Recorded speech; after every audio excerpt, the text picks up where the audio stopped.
شیخ رجب علی خیاط کا جملہ جو آغا علی شہرینی اپنی کتاب کیمیائے سعادت میں جو ان کے متعلق لکھی ہے کہ آغا رجب علی خیاط کہتے تھے کہ امیر المومنین سے جب یہ سوال کیا گیا کہ مولا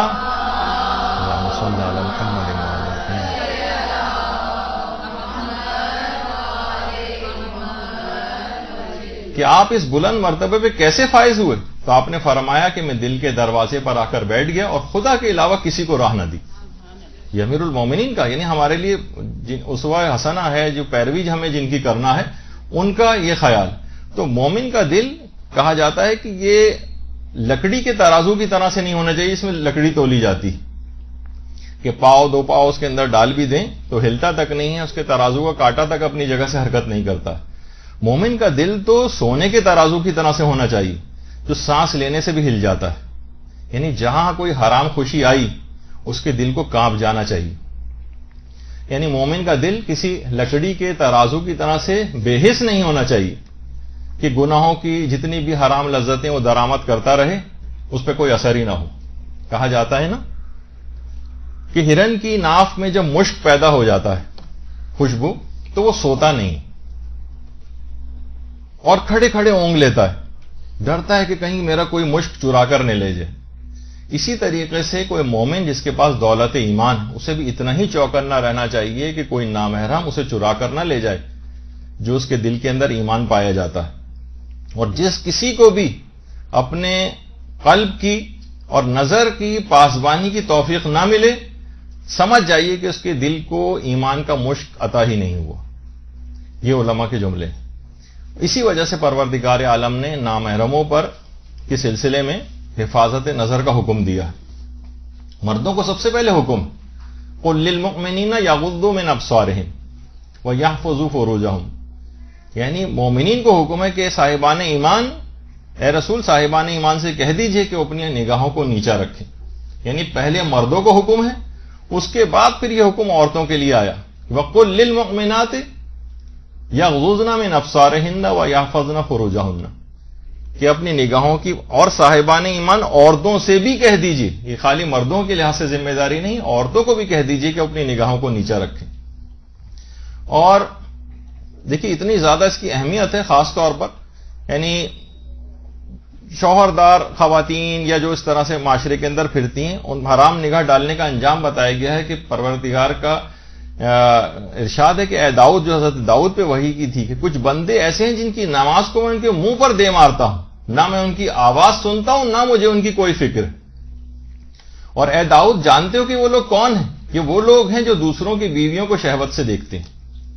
یعنی کتنی سخت اس کے اندر تمام احادیث کے اندر اس قسم کی باتیں آئی ہیں، لیکن انسان عام طور پر ٹی وی میں اب ظاہر دیکھتی ہیں کتنی ایسی خواتین جو اس انداز سے تیار ہو کے آئی ہوتی ہیں، زیادہ تر شوہردار ہوتی ہیں.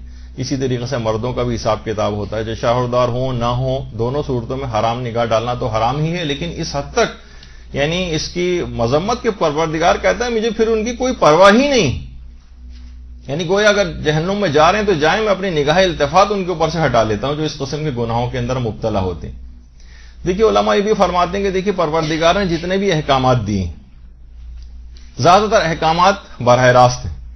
اقیموا الصلاۃ، نماز قائم کرو. روزہ رکھنے کا بھی حکم اسی طرح سے ہے. تمام احکامات براہ راست ہیں. لیکن جب نامحرم پر نگاہ ڈالنے کی باری آئی تو کہا قل للمؤمنین یا قل للمؤمنات، اے رسول آپ کہہ دیجئے صاحبان ایمان سے، اے رسول آپ کہہ دیجئے ان صاحبان ایمان عورتوں سے کہ اپنی نگاہوں کو نیچا رکھیں. علماء بیان فرماتے ہیں کہ جس طریقے سے ایک باحیا باپ وہ خود نہیں کہتا بہت سی باتیں اپنی اولاد سے، بلکہ اپنی کسی دوست سے کہتا ہے میرے بیٹے کو سمجھا دو کہ یہ بے شرمی کا کام نہ کرے، تو اسی طریقے سے رب العالمین وہ بہت ہی باحیا اور انتہا سے زیادہ غیرت مند ہے، کسی کو حد اور انتہا نہیں. تو اس نے بھی یعنی کمال ہے اس کا کہ اس نے اس انداز سے پیغمبر کے تھرو ہی آپ کو یہ حکم جو ہے وہ دلوایا. جس طریقے سے ایک باحیا اور غیرت مند باپ براہ راست بہت سی باتیں نہیں کہہ پاتا. تو علماء یہ فرماتے ہیں کم سے کم یہ جو اس طرح کی جو معرفت ہے یہ کسی بچے سے ہی سیکھ لیں کہ جب بچے کو جب کوئی اجنبی کوئی ٹافی دیتا ہے تو بچہ باپ کی طرف دیکھتا ہے. کہ میں اس کو لوں یا نہ لوں. جب باپ کی طرف سے کوئی اشارہ مثبت پاتا ہے تو اس سے لے لیتا ہے. تو شیطان کی بھی پوری کوشش یہی ہوتی ہے کہ نامحرموں ایسی عورتوں کو مثلا آپ کے سامنے تیار کر کے لے کر آتا ہے ٹافی کے طور پر. یہی وجہ ہے کہ جو آخری زمانہ ہے، امیر المومنین فرماتے ہیں کہ آخری زمانہ، درود بھیجیے محمد صلی اللہ علیہ وسلم،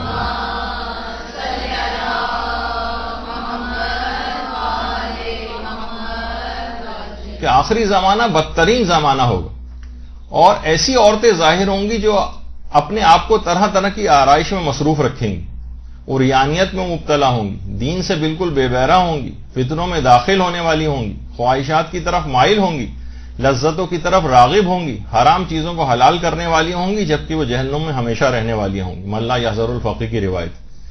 تو شیطان اس طریقے سے سجا بنا کر، جس طریقے سے کوئی اجنبی کوئی ٹافی لا کر دیتا ہے، بالکل اسی طریقے سے. تو یہ والی معرفت آپ بچے سے پیدا کریں کہ جب بھی کبھی اس قسم کی کوئی صورت نظر آئے تو فوراً جس طرح بچہ باپ کی طرف دیکھنے لگتا ہے، اسی طریقے سے مومن پروردگار عالم کی طرف دیکھے کہ پروردگار کیا حکم ہے. وہاں سے پھر یہی جواب آئے گا کہ قل للمؤمنین یغضوا من ابصارہم. وہ پہلے سے حکم آ چکا کہ اپنی نگاہوں کو نیچا کرو. یعنی افسوس کی بات ہے کہ بچہ تو اتنا سمجھدار ہو اور اتنا تابعدار ہو کہ اپنے باپ کی بات مانے، اور مومن جو ہے وہ خدا کے احکامات کو نظر انداز کرے. یہ بھی کہا جاتا ہے کہ دیکھیے ہم شیر سے کتنا زیادہ ڈرتے ہیں. جو سورہ حاقہ کی بھی آیت ابھی پیش کرتا ہوں کہ شیر جب دہاڑتا ہے تو زمین ہل جاتی. سوچیے آخرت میں جو اللہ کی ڈانٹ ہوگی سورہ حاقہ میں، خذوہ فغلوہ ثم الجحیم صلوہ. اس کو اب اسے پکڑ لو اور گرفتار کر لو اور اس کو جہنم میں جھونک دو. جب یہ آواز، یعنی خود انسان تصور کرے کہ جب یہ آواز آئے گی قیامت کے دن تو کتنی ہولناک آواز یہ ہوگی. آج ہم دیکھتے ہیں کہ نفس کے مزے کے لیے سانڈ کی طرح سے ہر کھیت کے اندر جو ہے وہ منہ مارتے لوگ پھرتے ہیں. دن رات جو ہے چاہے اندر ہوں باہر ہوں، گھر میں ٹی وی کے سامنے بیٹھے ہوں، انٹرنیٹ پہ بیٹھے ہوں، ہزاروں نامحرموں کو ہر وقت بری نگاہوں سے دیکھا جاتا ہے. انجام کی کوئی فکر ہی نہیں. دیکھیے یہ بات بھی کہی جاتی ہے کہ اہل دل جو افراد کہا جاتا ہے نا، وہ ہمیشہ اللہ کے عاشقوں کو اہل دل کہا جاتا ہے. جو فانی نامحرموں کے اوپر مرتے ہیں ان کو کبھی بھی اہل دل نہیں کہا جاتا. جیسے کہ دیکھیے مکھی کے بھی پر ہوتے ہیں، مکھی پروں والی، لیکن مکھی کے پر ہونے کے باوجود اس کو پروانہ نہیں کہا جاتا پروں والا، بلکہ پروانے کو کہا جاتا ہے. مکھی کے پروں کو کبھی کسی نے پر والا تسلیم نہیں کیا کیونکہ غلاظت پر ہمیشہ گرتی ہے، غلاظت کے اوپر فدا ہوتی. لیکن پروانہ ہمیشہ شمع کے اوپر اپنے آپ کو اپنے سے بہت برتر چیز کے اوپر قربان کرتا ہے، اس وجہ سے اس کو پروں والا کہا جاتا ہے. جس طرح کہا جاتا ہے نا کہ حضرت ابراہیم علیہ السلام نے جب سورج کو اور چاند کو غروب ہوتے دیکھا تھا، جو سورہ انعام کی آیات بھی ہیں کہ جب غروب ہوتے دیکھا فلما افلا قال لا احب الافلین، کہ ہم فنا ہونے والوں سے محبت نہیں کرتے. تو علماء یہ بات بیان فرماتے ہیں کہ جو باز بادشاہ کی کلائی پر رہتا ہو وہ زمین پر رینگنے والے کیڑوں کے شکار کو اپنی توہین سمجھتا ہے، اور یہ صرف مردہ پرست گدھ ہوتے ہیں جو فانی اجسام سے چمٹے رہتے ہیں. مومن کو کہا جاتا ہے، مومن ہو یا مومنہ ہو، یہ شہباز معنوی، یہ دین کی شکارگاہ میں حضرت ابراہیم کی طرح سے لا احب الافلین کا نعرہ بلند کرتا ہے کہ ہم اللہ کے سوا کسی نامحرم کو اپنے دل میں جگہ دینے والے نہیں.